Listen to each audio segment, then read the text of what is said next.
Hello! We are Rachel and Michael Aubrey. We're linguists with Wycliffe Bible Translators.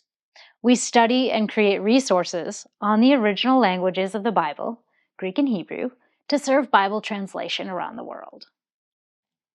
Have you ever stopped to consider how we use prepositions in language? Sometimes prepositions play unexpected roles.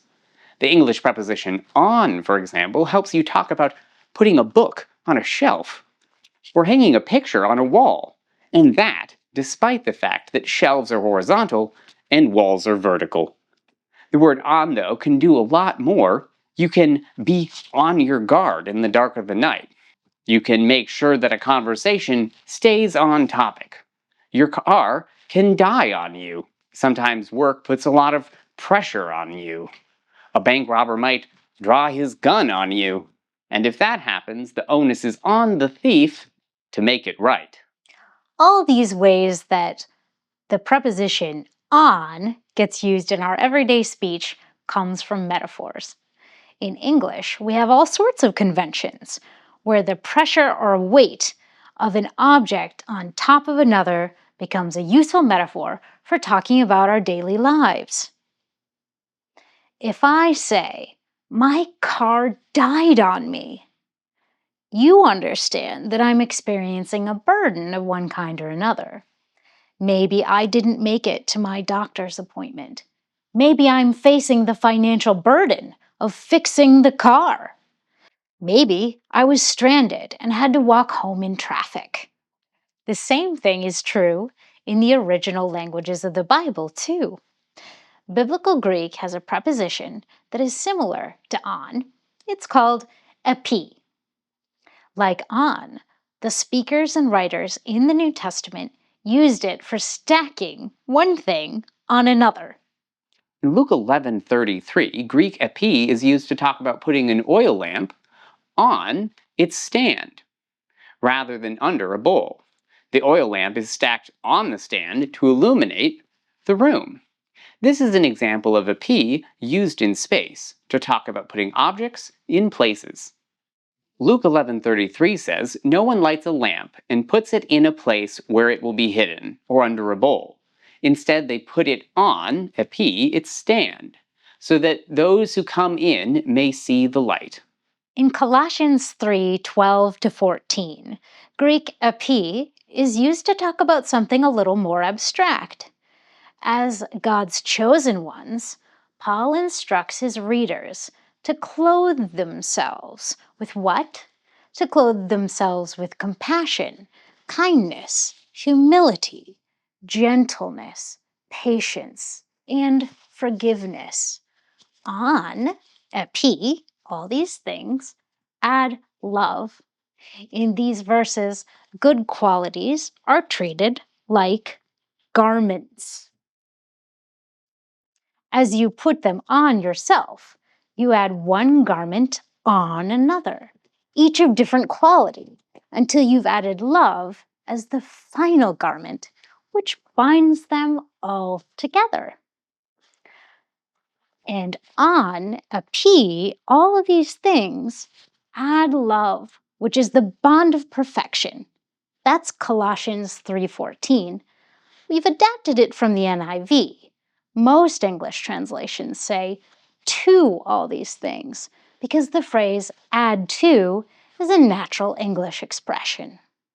In Philippians 2:27, Paul talks about the grief he would experience at the death of his friend Epaphroditus.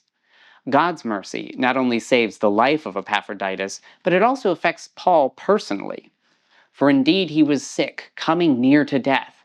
But God had mercy on him, and not on him only, but also on me, so that I would not have grief upon grief. What does it mean to have grief on grief? We know from everyday human experience that if we stack things on top of each other, such as blocks, the height and number of the blocks increases. The same correlation works with abstract concepts, like grief. If grief is placed on grief, the absolute amount of grief increases. Once we understand this image of increasing grief, we can offer better translation guidance to translation teams. Now, if a word-for-word rendering of grief on grief does not work in a minority language Bible translation because it's a little too abstract, then alternative ways of saying it can be explored.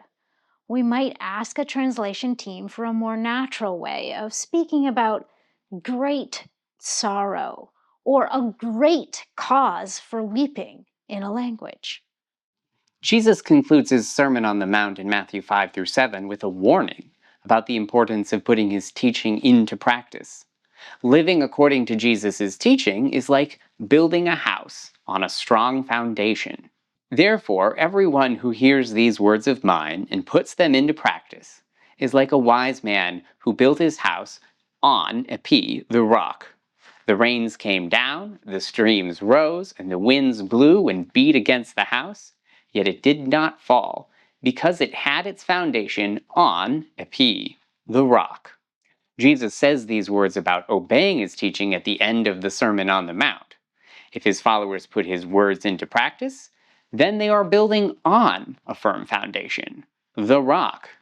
Jesus' teachings are the rock on which we should build our lives. Paul also uses the preposition epi, on, to encourage his readers that they have his confidence.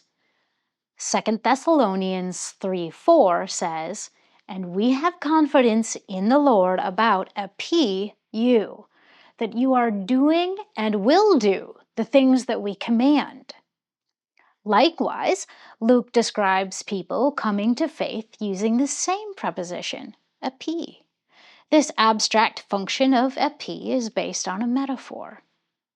Acts 9:42 says, "This became known all over Joppa, and many people believed in epi, the Lord."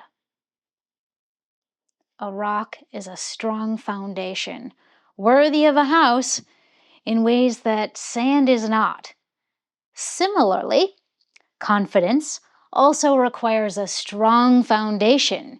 It needs to be placed on a person who's worthy of it. The same is true of faith. When Peter heals Tabitha in Acts 9:42, he says that many believed on the Lord. Our English translations use in this instance, but the Greek uses the preposition epi, on. By doing so, they place their belief on a strong foundation. Finally, there's a pun in 1 Peter that depends on different meanings of this one preposition. Puns are some of the most difficult kinds of meaning for Bible translators. Sometimes it's possible to include the pun in translation, and sometimes it isn't. In our Bible translation work, we want to ensure that the training and education we provide for translation teams around the world gives them a clear understanding of what's going on with these prepositions. Here's what the NIV says. "For the eyes of the Lord are on the righteous, and his ears are open to their prayer. But the face of the Lord is against those who do evil." 1 Peter 3:12. Do you see those two phrases that are underlined? They have the same preposition in the original Greek. In English, we have to use two different prepositions if we want to keep the equivalent verbs, are and is. On the other hand, if we shift the verbs to ones that are more dynamic, we can retain the pun. Here's what that might look like in translation. 1 Peter 3:12 with the pun retained. "For the eyes of the Lord look on the righteous, and his ears are open to their prayer. But the face of the Lord turns on those who do evil." The work of Bible translation is full of all sorts of decisions like this. You can prioritize one element of the original text or another, but it's often very hard to do both. And that's why it's so important to ensure that translation teams have the best information so that they can make responsible choices for translation into their own languages. We hope you've enjoyed this little video about prepositions in Bible translation. Our work with Wycliffe Bible Translators is only possible because of the generosity of people like you who partner with us financially and in prayer. If you'd like to join our team of partners and help us continue this work, check out the link below. Maybe I was stranded and had to walk home in traffic. Oh, You want to go back? And if that happens, the onus is on the thief to make it right.